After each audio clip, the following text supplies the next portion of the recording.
of ozone-generating air cleaners by the California public. And today's seminar is being given by Robert H. Lee, who is Director of Survey Operations at the University of California, Berkeley. My name is Jim Behrman. I'm with the Indoor Air Group at the Air Resources Board, and it's my pleasure to introduce Bob today. Bob has directed literally hundreds of survey research projects during a 30-year career, beginning in the 1970s at the University of Wisconsin's Survey Research Laboratory. He has also worked for the Ohio State Center for Survey Research and several private survey research firms before joining Berkeley in 2003. Bob's current responsibilities include a whole variety of things, including business development, developing new projects, research design, assuring the quality of data collected in surveys, and the like. And it's my pleasure to introduce Bob today. Thank you.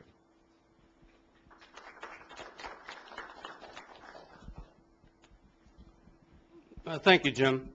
I'm pleased to be here today and to discuss the work we did in collaboration with the California Air Resources Board.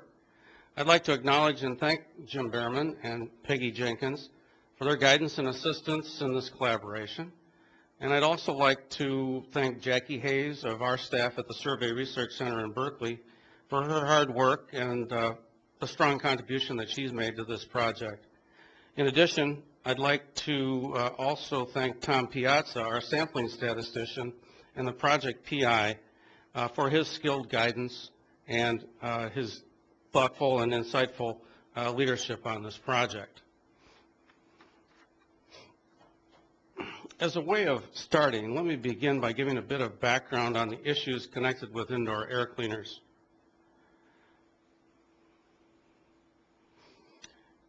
Air cleaners that emit ozone purposefully or as a byproduct are aggressively marketed. By the way, I'm going to refer to, there are sort of three basic types of air cleaners, two of which emit ozone. One we're going to refer to in different ways, but basically it's the same thing. It's either purposeful by design, it's been intentionally designed to generate ozone, and others may generate ozone as a byproduct of the process of cleaning the air. Ozone can cause chest pain, coughing, shortness of breath, throat irritation, and exacerbates both asthma and can cause permanent lung damage. And of particular concern is that there are vulnerable populations that are most at risk from the effects of ozone.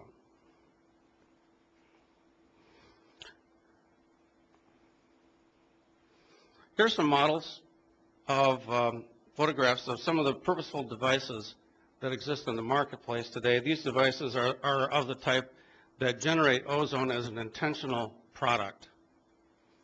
The two on either end are used for rooms, and the one in the middle is a whole house ventilation, a whole house air cleaner type. Again, both of these being, all three of these being ozone by design type pieces of equipment. These are some of the newer models and of ozone generators that are on the market. Unlike many of the earlier models, which typically were large and boxy like the last ones I just showed you, these devices are now available in a wide variety of shapes and sizes for a variety of creative uses. The models shown here include two desktop models that are in the upper left that are powered by a computer USB port and include the rather appealing looking desktop spaceship type model. Note that that particular model also has a packet that releases a lemon fragrance. The recent research by ARB and others shows that when fragrance compounds are combined with ozone, harmful reaction products such as formaldehyde and ultrafine particles can be produced. So with models like this one would be exposed not only to increased levels of ozone, but also increased levels of formaldehyde and ultrafine particles. Other models shown here include one that's designed to fit inside shoes to deodorize them, in the upper right-hand corner, and other models such as the mouse that's used for desktop computers, and 2 models that are used inside vehicles. ARB has not found any ozone emission data for these models. However, many of the smaller units, such as the USB units, are designed to be used in close proximity to the user and could produce unhealthful ozone levels in the user's breathing zone. There are 4 key objectives for this project. The first of which is to determine the prevalence of ownership of ozone-generating air cleaners among Californians. The second purpose of the study was to identify reasons for their purchase. We also wanted to determine the frequency and duration of air cleaner usage, and also to obtain some additional information that would be useful in assessing the impact of these devices on public health.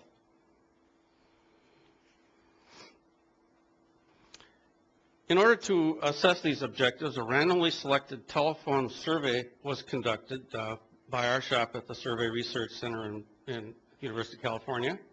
The survey that we conducted used scientifically rigorous methods in the design and execution of the study.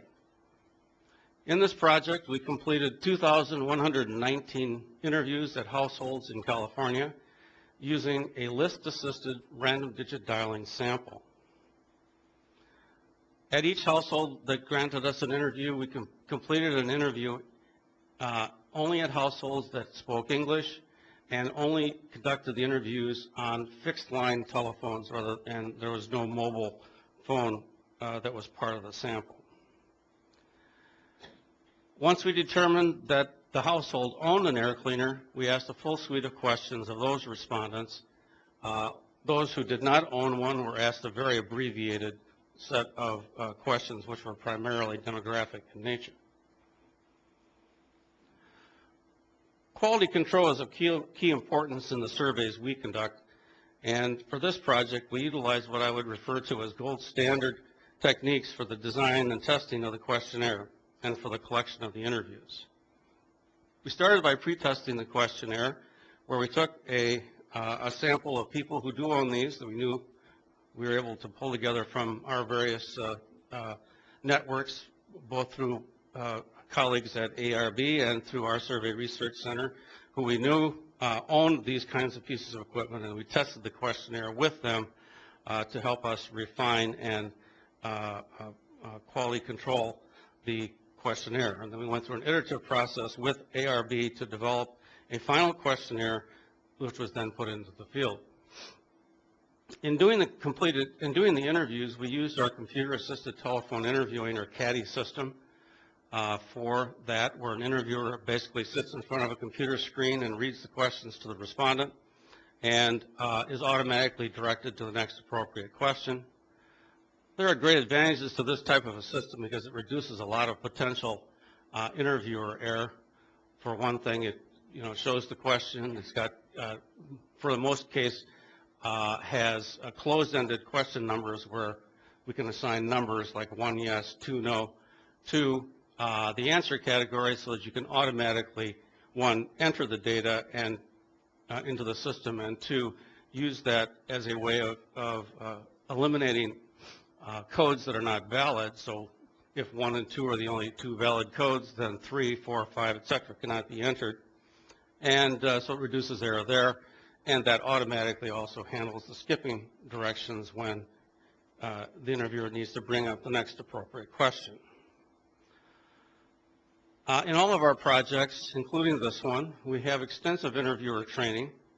We start by having a generalized training for all the interviewers who work on a project. Whenever they begin their work at the center, they're trained on basic interviewing techniques and how to use the CADI system and other factors. But then when we have a specific project like this, we have another training that's very specifically designed for this, where we take them through the background of the questionnaire, the background of the study, why it's being done, who it's being done for, what the goals and aspirations of the project are, and then go through the questionnaire question by question and talk about the objectives of each question and get them thoroughly familiar with the instrument. And finally, before they begin interviewing, they're asked to do a practice interview that's monitored by a supervisor, again, as a measure of quality control. In terms of monitoring, our supervisors are constantly monitoring interviewer work behavior, and as a result, we have at least 10% of the surveys that are completed, of the interviews that are completed, are monitored by supervisors, and that can go up to 20% depending upon a number of factors.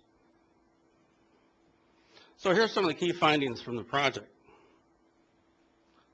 We found that 14% of California households own some kind of indoor air cleaner, or at least used one in their home in the last 5 years.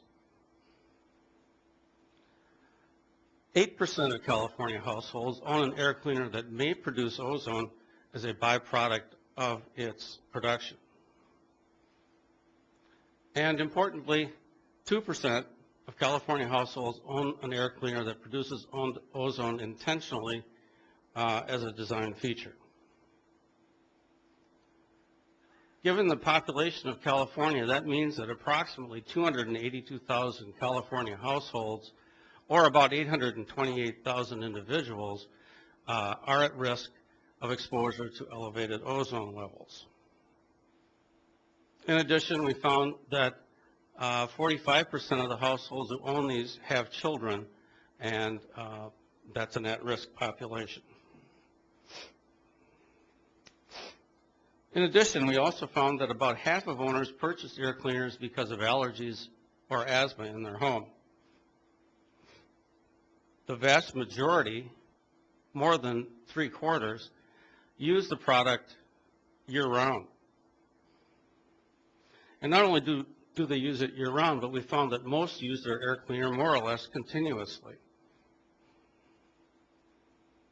In fact, those that own ozone-generating air cleaners tend to use the device not only continuously, but every day. So it's essentially on all the time. We did find that a significant minority, nearly 30%, no longer use their air cleaner.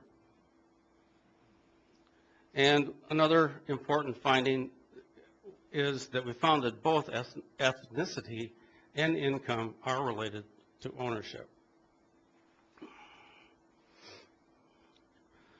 All right, here's a graphical representation of the results of our calling efforts on the survey. As you can see, we attempted over 12,000 telephone numbers. We found 2,625 of those to be not working numbers, business numbers, etc., other types of numbers that are not residential numbers, leaving us with essentially an available or eligible household population of 3,383 households that we contacted. From that, we interviewed 2,119 individuals at households. 284 of those were households that own air cleaners. The listed response rate is a calculation based on the most conservative way of calculating the response rate. In such a calculation, we assume that each telephone number that was called, but where no interview was obtained, as an eligible household. Nearly 2,000 of the telephone numbers never called, 2,000 of the telephone numbers called never actually reached anyone or a mechanical answering device to verify for us that it was in fact a household. If additional calls had been placed, a portion of these roughly 2,000 numbers would have been found to be not households, and this would have had the effect of increasing the response rate. There were a number of significant resource limitations to this survey, and as a way of dealing with these limitations, severe calling restrictions were applied to keep the project within its budget constraints. Probably the most important objective of the study was to determine the prevalence of ownership of indoor air cleaners, and specifically the prevalence of those that emit ozone. About 1 in 7 households in California, around 14%, report ownership of a portable indoor air cleaner. 10% own one that may produce ozone. And of that amount, 2 percentage points, 2% of households in California own an air cleaner that emits ozone by design. And 8% of the 10%, 8 percentage points of the 10 percentage points own one that may emit it as a byproduct.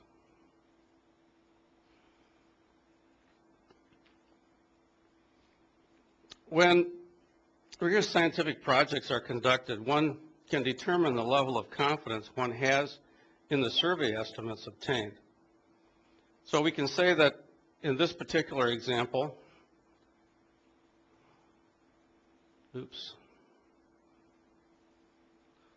2.28% of California households own an air cleaner that emits ozone on purpose.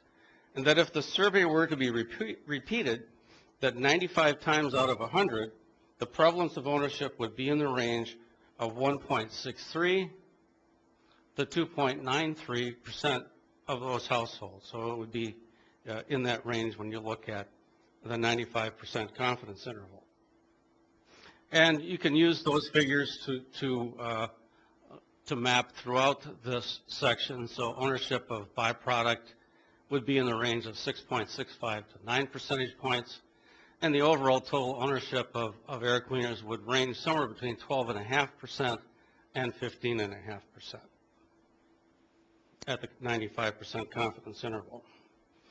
And for those statisticians in the crowd, of which I am not one, the formula for how to calculate is at the bottom of the slide. There are many, many brands of air cleaners, and here's the list of the most frequently mentioned ones that we obtained in the survey. Fully a third of those that we identified were sharper image, and the second leading category of brands was EcoQuest. And we just listed on this chart the ones that were mentioned most frequently. The category others includes 64, and I think of the 64 there were something like 60 different brands. So there's only one or two brands that had more than one mention beyond the list that we've got here. And there was a significant minority, 7%, who just, they didn't know. They couldn't tell me. They couldn't tell us. They couldn't find it on the machine. They didn't want to, or they refused to. So approximately how many Californians are potentially affected by the use of these devices? As I said, 2.28% of California households own air cleaners that generate ozone by design. And if you look at the California Department of Finance estimates, who does they research these things, the average California household contains a little bit more than 2.9 persons per household. And with over 12,367,000 households in California, if you do the math, about 282,000 California households own an ozone-generating air cleaner, one that does so by design, and that potentially exposes as many as 828,000 persons to substantially elevated and harmful levels of ozone in their home.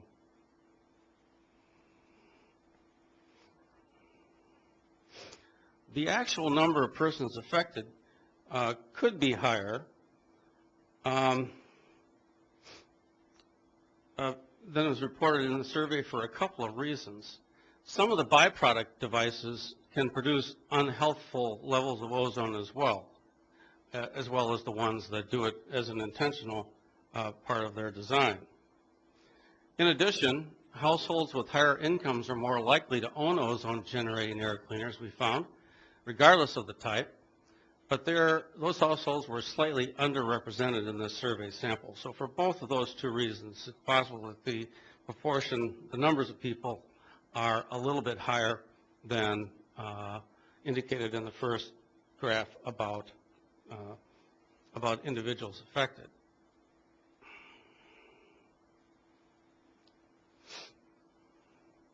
We asked about the number of air cleaners that were owned at each house, And while most owned only one, there were about a third that owned two or more. And you can see that we broke up this slide into three parts, showing any air cleaner, those that just emit ozone by design, and those that do so as a byproduct, and the numbers are relatively similar. We asked owners if their air cleaner had any special features, because some of the features may increase ozone emissions.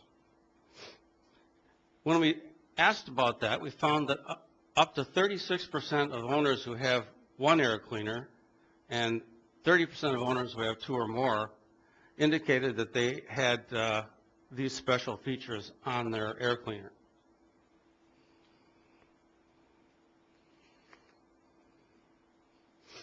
And here are some of the special features that we're talking about. By far the largest special feature that was mentioned is something called the ozone boost.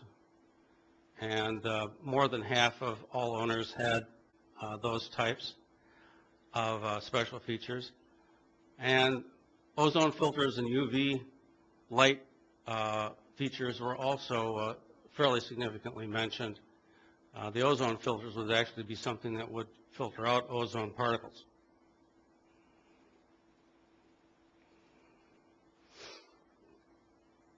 It's important to know where these devices are actually used. So respondents were asked to name the room where the device was used most often. The survey questions were asked about 2 different air cleaners per household if they own more than one. The rest of the slides in this presentation show the outcomes reported about the first air cleaner that they identified, and the results for the second air cleaners are reasonably similar to those of the first air cleaner here, and so we don't reflect those in the following slides. But anyway, you can see that the dominant room is the master bedroom, followed by the living room, and then it's scattered throughout, but those are clearly the 2 rooms that they're most commonly used in. We asked some other questions about the air cleaner purchases, namely when they were obtained and how much they spent on the purchase. At least 2 out of 3 air cleaners were purchased recently, in this case since 2003. Half of the air cleaners, about 53% of all of them, were purchased for $200 or less. But we found that nearly 3/4 of the owners of ozone-generating air cleaners spent more than $200, and 35% of those owners spent $600 or more for their device.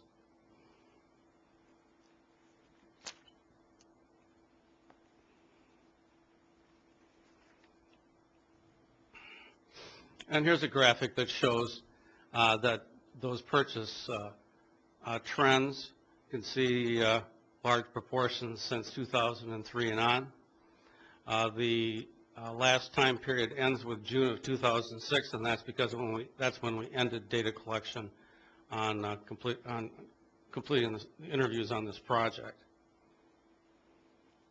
And the patterns are quite similar no matter what type.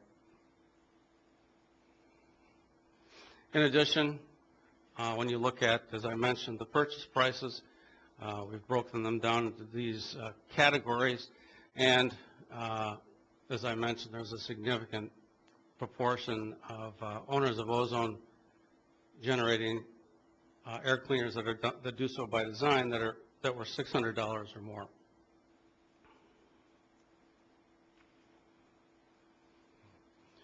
Half of all the owners indicated that they bought the air cleaner because someone in the household either had allergies or asthma. Other key reasons were the desire to remove dust from the air or a general concern about the quality of the air inside of the home. So you can see fully half of all owners indicated allergies or asthma was a concern, and the related concern about dust and indoor air quality are reflected in the next 2 categories.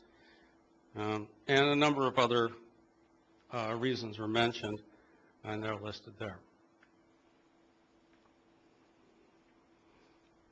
Of key importance in the use of these devices is the frequency and duration of their use.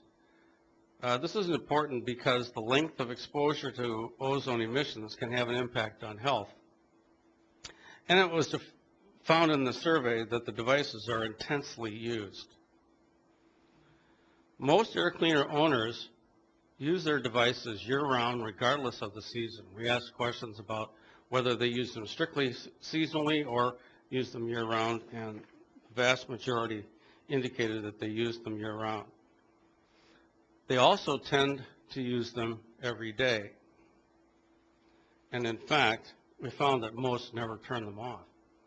So what you've got is ozone-generating equipment that are in people's houses that is being used continuously by a significant majority of owners. And this is a graphic that shows you about the seasonality. Fully 3/4 use it year-round at least. A significant minority just use it seasonally, but at least 3/4 or more use it year-round.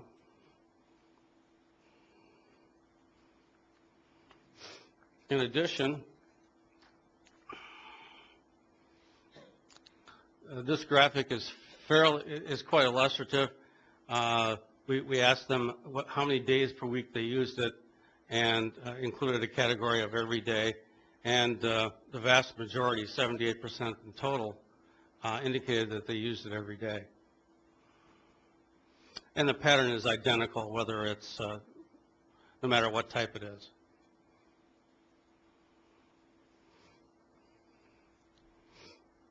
So what we found is, as I've mentioned, 57% of all primary air cleaners of any type are used continuously and every day. In fact, ozone-generating equipment is used even more, where we found that 72% used it both every day and on a continuous basis. 64% of the air cleaners, of the owners of air cleaners indicated that, 64% of air cleaners that may emit ozone as a byproduct are also used continuously and every day.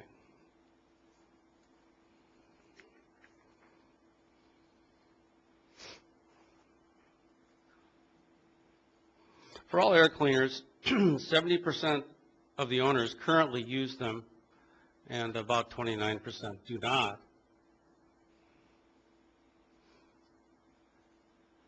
78% of the owners of both those types of air cleaners that generate ozone use their air cleaners, and 22% of them no longer use them. So it's a slightly smaller proportion of ozone-generating owners who no longer use them. We did ask about the reasons for using the equipment very little or not at all. And although the ends are small on this, it was pretty clear that the primary reason that they did not is that they felt that the equipment no longer was needed. A small proportion indicated other reasons, the most important of which was that they felt it didn't work.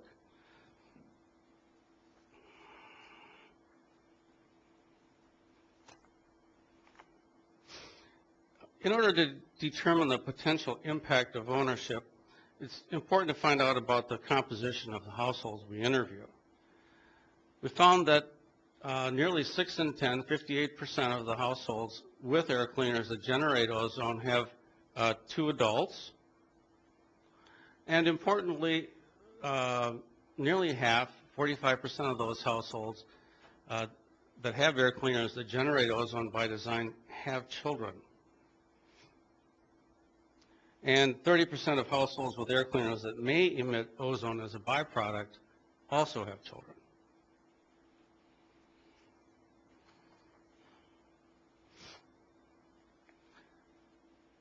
Compared to all households interviewed for this study, fewer households with air cleaners are in the lowest income category, with annual incomes under $35,000 annually. This is 13% compared to 29% overall. On the other hand, more households with air cleaners are in the upper three categories with family incomes of $75,000 or more. This is 53% versus 37%. Ownership of ozone-generating air cleaners was more prevalent in households with higher incomes.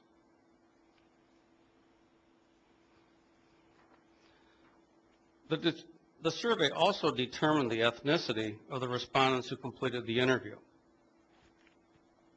Let's look at the ethnicity of respondents who own any type of air cleaner and the ethnicity of respondents who live in households with air cleaners that emit ozone, either by design or otherwise. While 59% of all the respondents who completed the interview consider themselves to be white or Caucasian, 52% of Californians speak English and own a telephone identify themselves as white or Caucasian. 74% of all air cleaner owners consider themselves to be white or Caucasian. The reverse is true for Latinos and African Americans. Whereas those two groups comprise 28% of the survey respondents and 35% of Californians that speak English and own a phone, they comprise only 10% of the air cleaner owners. So substantially higher proportions of, lower proportions of blacks and Latinos own these, and higher proportions of white and the other groups mixed in tend to own them.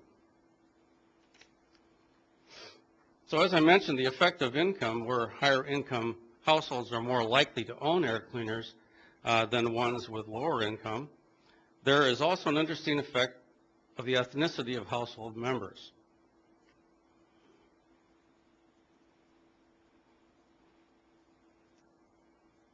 It's clear that air cleaner ownership is substantially lower for blacks and Latinos than for whites and others. Compared to the overall ownership rate of 14%, the ownership rate for blacks and Latinos is only 5%. You can see that down here in the lower corner. Whereas the rate of 18% for the combination of whites, Asians, mixed and other ethnic groups is considerably higher than the blacks or Latinos. Since household income for blacks and Latinos is lower than for the average California household, further analysis was conducted to see if income difference could account for the observed ethnic differences. What we found was that both household income and ethnicity are significant predictors of air cleaner ownership, and that within these combined ethnic groups, higher income households are more likely to own air cleaners than lower income households. But the difference between the blacks and Latinos versus all others persists within each level of household income. So you can see that in this column, whereas blacks and Latinos whose income is under $35,000, only 1% of those own. And it does increase somewhat with income, but it's substantially different from households with white or other ethnic mixes when they're combined. 1% versus 11%, 4% versus 20%, and overall, as I mentioned, 5% versus 18%.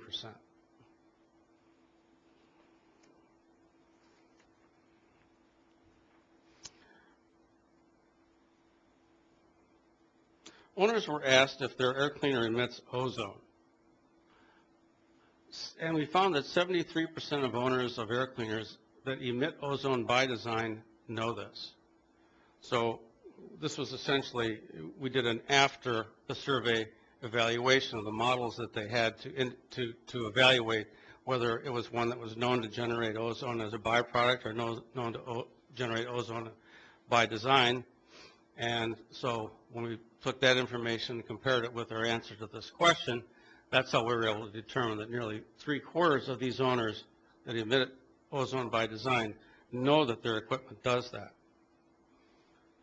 Only 21% of owners of air cleaners that may emit ozone as a byproduct have such knowledge, so that's quite a difference between the by design and the byproduct owners in terms of knowledge of the potential that it may emit ozone.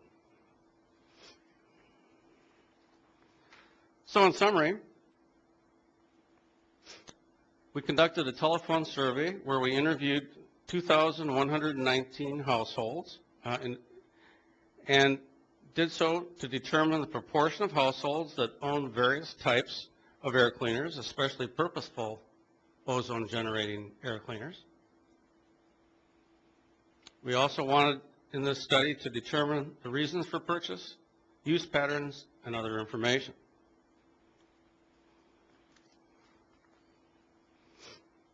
We found that 2% of California households own an air cleaner that generates ozone as a design feature. 8% of California households own the other type of air cleaner that can generate it as a byproduct of the device's function. This 2% indicates that as many as 828,000 persons in 282,000 households in California may be exposed to elevated ozone levels from the ownership of these purposeful ozone generators.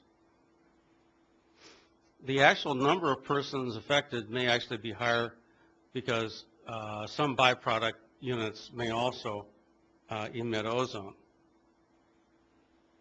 And there is a vulnerable population of children where up to 45% of the homes that have these ozone-generating air cleaners that do so on purpose have children.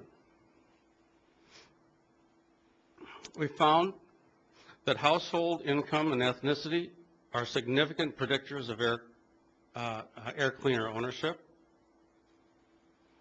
We also found that proportionally, households with higher incomes are more likely to own an air cleaner. Those with the highest income were slightly underrepresented in the study. We also found that whites or Caucasians are more likely to own one, an air cleaner of any type.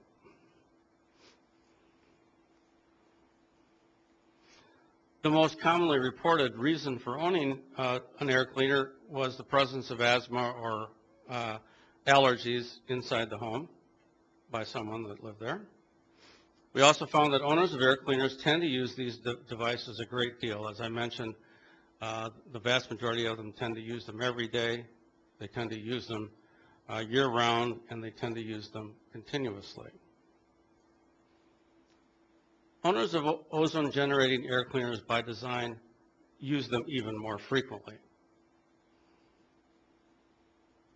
Most owners run them throughout the year, regardless of season, and as I said, continuously.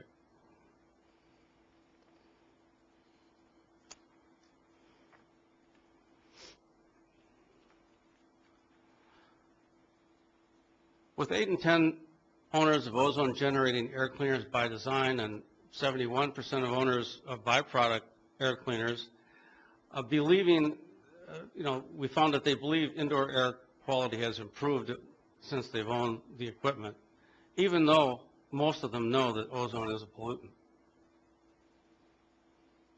So that creates a challenge: how to inform owners or potential owners about the health risks of ozone-generating air cleaning devices when they believe already that the indoor air quality has improved with their ownership.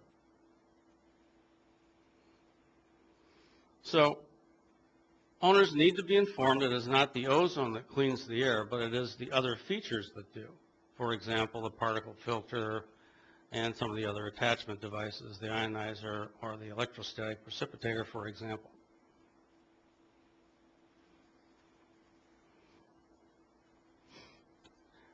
After the Air Resources Board adopts its future regulation of ozone emissions, further study is recommended to measure the change in ownership patterns, particularly regarding the prevalence of ozone generators. Because most owners of ozone-generating air cleaners run them nearly all the time and are therefore at a greater risk for health impacts, the ARB is encouraged more than ever to regulate ozone emissions. And I think it's also important to point out that ARB should keep in mind the high level of usage of these pieces of equipment. High levels of usage by ozone generators was a significant finding in the study as they develop, as ARB develops their new regulation. And that's basically the story. So I'd be glad to field questions. Go back over old slides.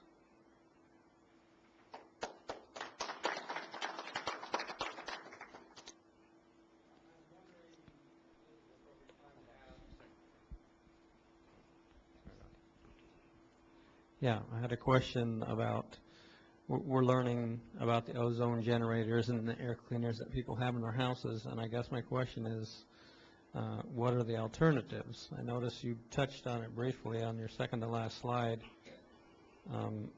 Particle filters, ionizers, or electrostatic precipitators.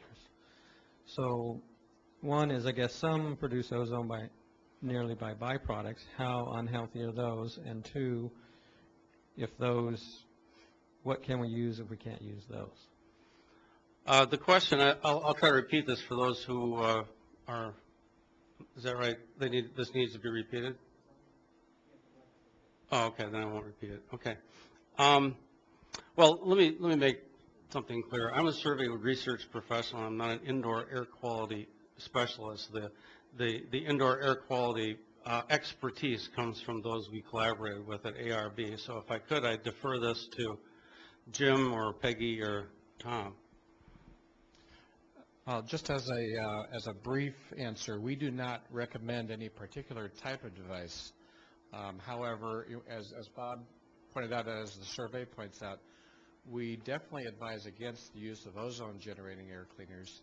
And then we have some concern about devices that are ionizers or electrostatic precipitators, because we know that some of them do emit some ozone. But we're much less concerned about those. Filter type devices do not emit any ozone. So you're not going to have any concern then about ozone by using a filter type of device. We do ask that people, if you're concerned about your indoor air quality, that you first look at your indoor setting and look at the sources of indoor pollution that you have. For example, people aren't aware that something as simple as burning candles emits a lot of very ultrafine, very small particles into the indoor air. If you're combusting gas in your kitchen, if you have a gas stove, you should be using a range hood because there are particles that are emitted from simply the combustion of natural gas. So look at the types of concerns you have indoors. Make sure you're not creating an indoor problem. We also suggest that people ventilate, that you, if the weather and outdoor air pollution levels allow, that you open up your doors and windows periodically to simply ventilate and have air exchange. But if you still feel you have an indoor air problem, then we would recommend an air cleaner device that is probably a filter type device if you feel you have a particle problem, or one of the other type of devices if you have a different type of a problem. And we have a fact sheet. It's available on our website, or actually several fact sheets that you can read, and that'll help you kind of guide in terms of making a decision. You have a follow-up question? Yeah, I looked at the fact sheet, and what I was trying to determine from that also is if you know a percentage, the ones that generate like the ionic or the particulate, whatever, electrostatic, is there a percentage?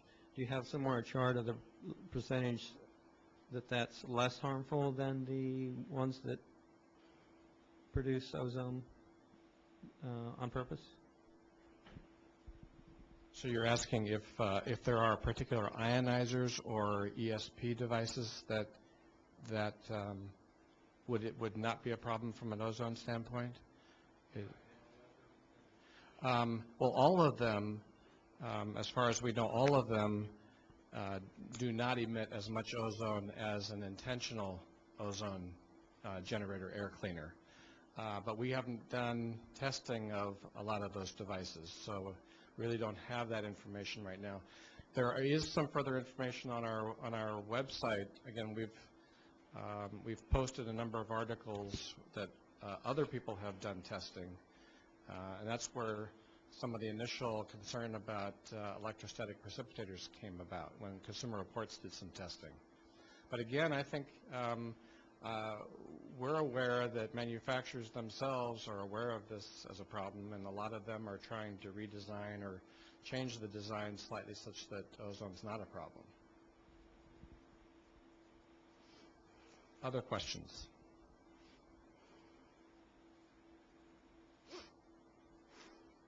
I should mention, for those of you that are on the webcast, Young lady here who has a question.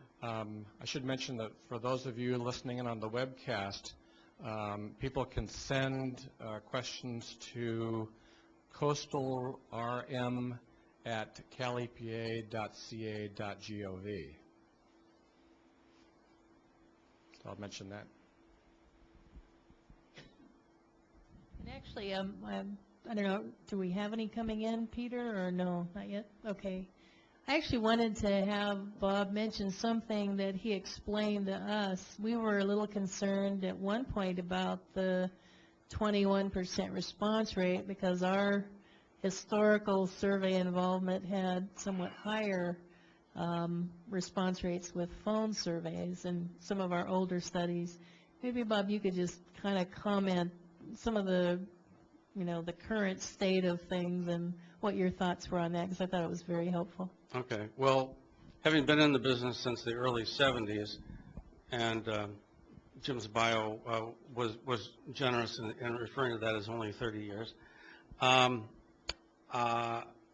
we have seen steady declines and consistently steady declines in respondent cooperation to telephone surveys, well, to surveys in general of all types, but this was a telephone survey, so I'll talk about that. When I began in survey research, working at an academic survey research unit at the University of Wisconsin, we could typically expect on a survey of this sort to get 70% of the people who were eligible to grant us an interview. That was then, this is now. There's a lot of reasons for this, but it has steadily declined through a combination of people just sort of getting concerned about invasion of privacy. This isn't an invasion of privacy, but it's something that people can view as such. We have a growing amount of number of people who have telephone answering machines or voicemail, and they can use that as a way of screening all their calls. I have a number of friends who literally never answer the phone. They allow the machine to pick up for them, figure out who it is, and call back. And so response rates have steadily declined, even amongst the most high-powered survey research organizations, which are part of the federal government. The leading one that you would know about is the Census Bureau. So what's clearly happened over the last few years is it's taken more resources to get a lower response rate. And so, for example, these federal government projects their response rates have not dropped as much as others, but they're spending substantially more resources to get only a somewhat lower response rate. So where they used to be able to get 96, 97% response rates on certain kinds of name survey projects, they're now getting 92%, which to them is a big deal. They've only lost 5 percentage points, whereas those of us who work in academic and or private sector survey research have found that it's decreased much more substantially than that. So also, I think as long as we're talking about that topic, I alluded to it generally, but I can mention it a bit more specifically. The budget for this was, to be honest with you, modest, and as a way of mitigating the expenditure that would be necessary to complete the survey, we set a strict limit on the number of calls that could be made to unresolved cases, and that allowed us to do it within the budgetary limitations. However, it suppressed the response rate because of that.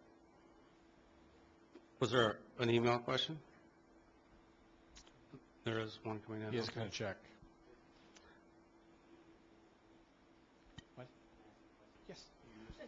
Yes, you may ask a question. Bob, I just wondered, of your data, did you stratify it all by location in the state where people lived? No, it's not stratified. Okay. I just wondered if maybe places like Southern California had a higher or lower percentage of ownership. No, we didn't look at that. We didn't stratify the sample that way, and we could have done it after the fact stratification, post-stratification, but did not do that primarily because the number of cases is small, reasonably small. So stratifying it would make it very difficult to make projections. You had mentioned the budget, Bob, and that was one of the reasons, though, in order to assure a certain level of confidence, that's why you had to go through roughly 12,000 some phone numbers to get 2,000 interviews to. Right, yeah. In order to get prevalence figures, we had to get a substantial number of interviews. The goal was to get at least 1,800, and we ended up getting 2,000. And the more you get, the better, more confidence you can have in the prevalence figures. So you had a 95% confidence level that the actual number or percentage of owners of intentional ozone generators was between A little less than 2% and not quite 3% of the intentional ones. And of all types, 12.5% to 15.5%, basically, in that range. Okay.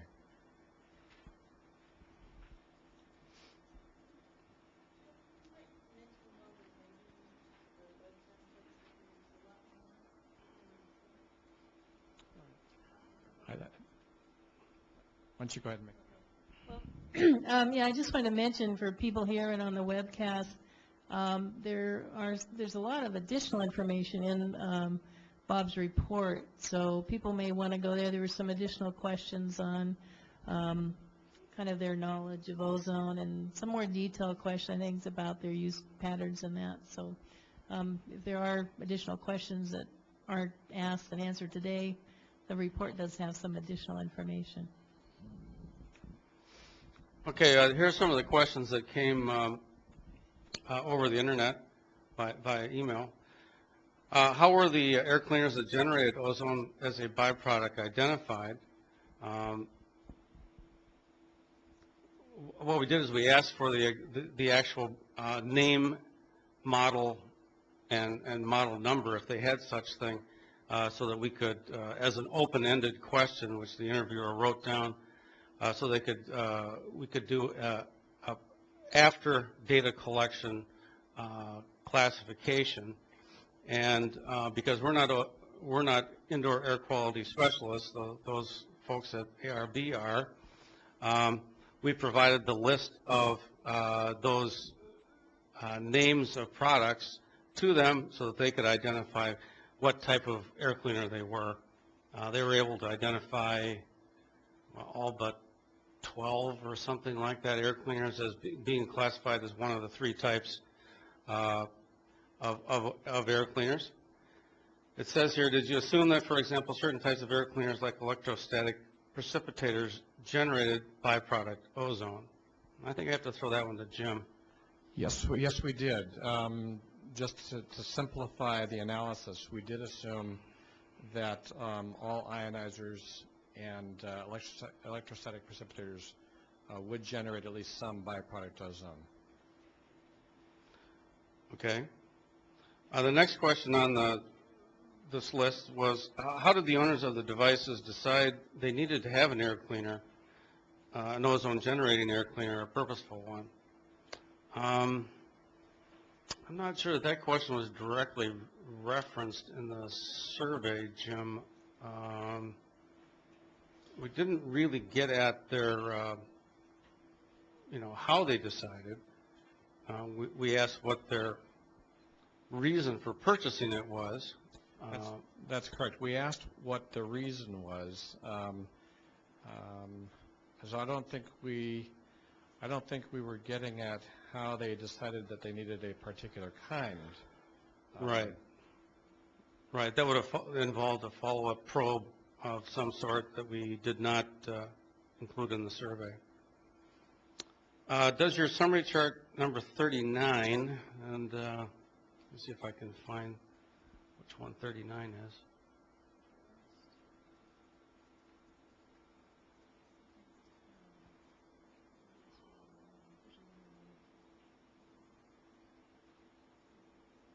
Suppose if I backed out of this, I could get there more quickly.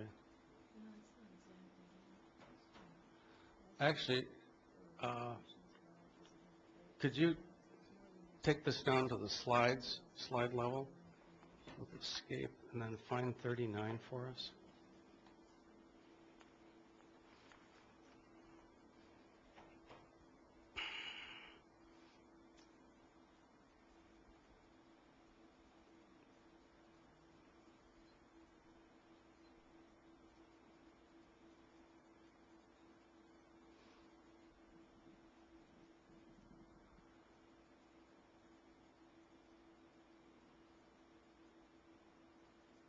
Okay. This is part of the summary and conclusions. Most common. Okay. Oop.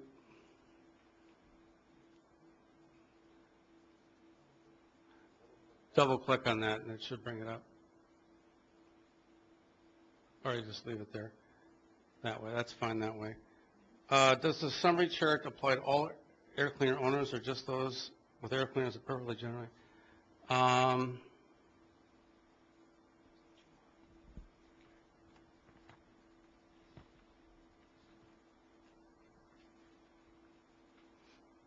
This does refer to all owners. The question was, does your summary chart apply to all air cleaner owners or just those that with air cleaners that purposely generate ozone in terms of the reasons for purchasing the device? Yes, that was across all types of owners, whether they own one that generated ozone or not. Okay, Bob, and we've gotten two more questions. The first one I know you're going to kick back to me. The first one is, what future regulations do you anticipate?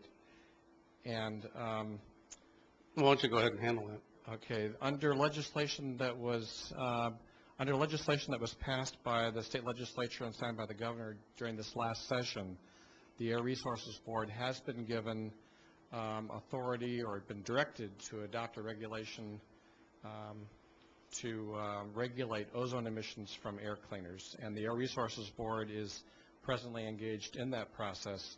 And there's a website that you can go to on the Air Resources Board's website.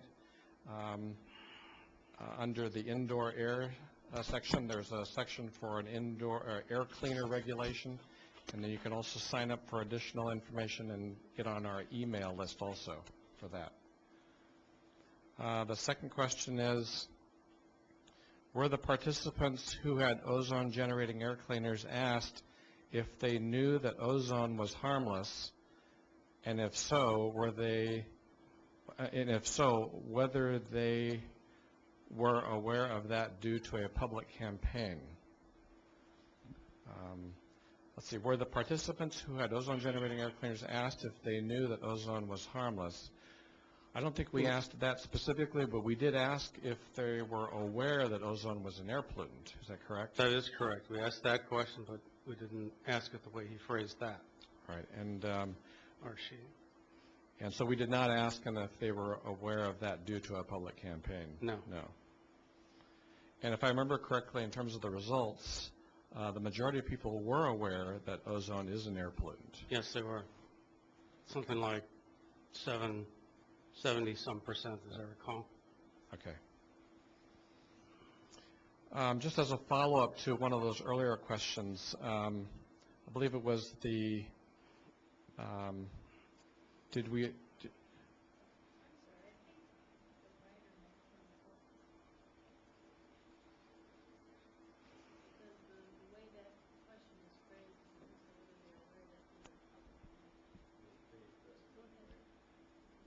there's, just as a clarification, it appears that maybe the questioner was asking, were the participants who had ozone-generating air cleaners asked if they knew that ozone was harmful, you're saying?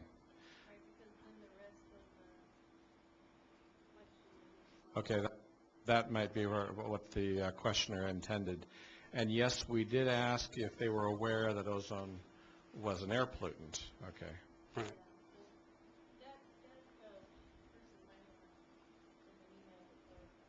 Okay. Yeah, we didn't use the term harm or harmless in the question itself, or harmful, but asked if they were aware that it was a pollutant.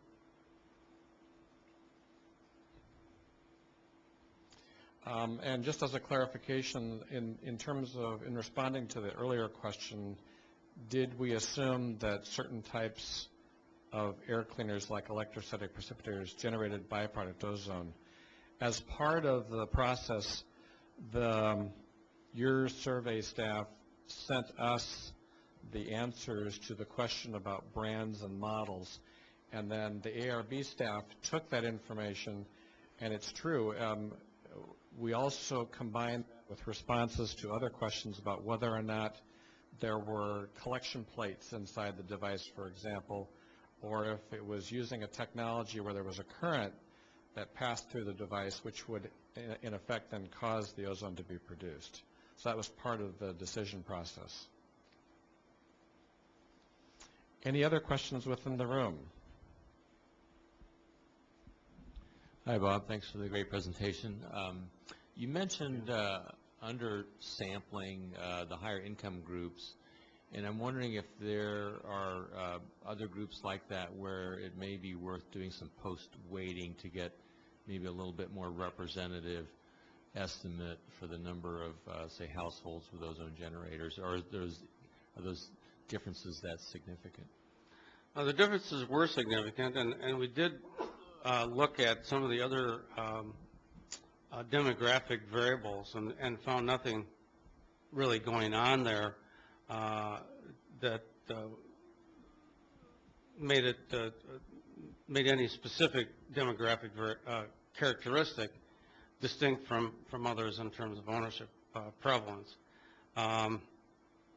So, you know, we did take a look at that and didn't really find anything. You know, as in any kind of data collection, it is possible to do, you know, additional and further analysis with the data set if one wants to, but our preliminary look seemed to indicate that there wasn't really anything else going on there that spoke to prevalence behavior. I was particularly interested in, say, the elderly, because in our activity pattern research that we funded at UC Berkeley, the elderly were, I think, under-sampled in some of those studies, and it raises another question, and we see this in the demographics where a lot of elderly are moving into rest homes or retirement centers, and so I'm wondering if they have the same kind of access to phone numbers or phones in your kind of study. Well, actually they don't. And most, not most, all surveys that are of this type where we're doing a randomly selected adult population, there are definitions for which housing units are included and which ones are excluded. And institutional housing units are excluded. So we don't interview people in jails. We don't interview people in military facilities, and we don't interview people in nursing homes. So we would interview people in retirement communities, certainly, but not in nursing homes per se, where, for example, the telephone might be shared by 6 people in one room.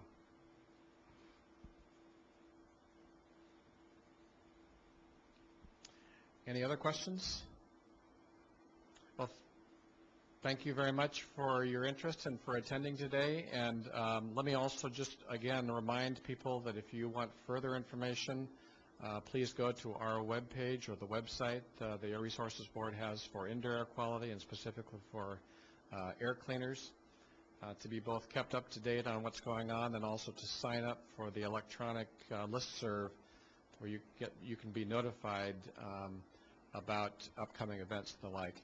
And I'm not sure if it was mentioned earlier, but the report of this survey is also posted on our website, and you can go to the air cleaner regulation page or the indoor air page, or you can email us and we can direct you to the right place.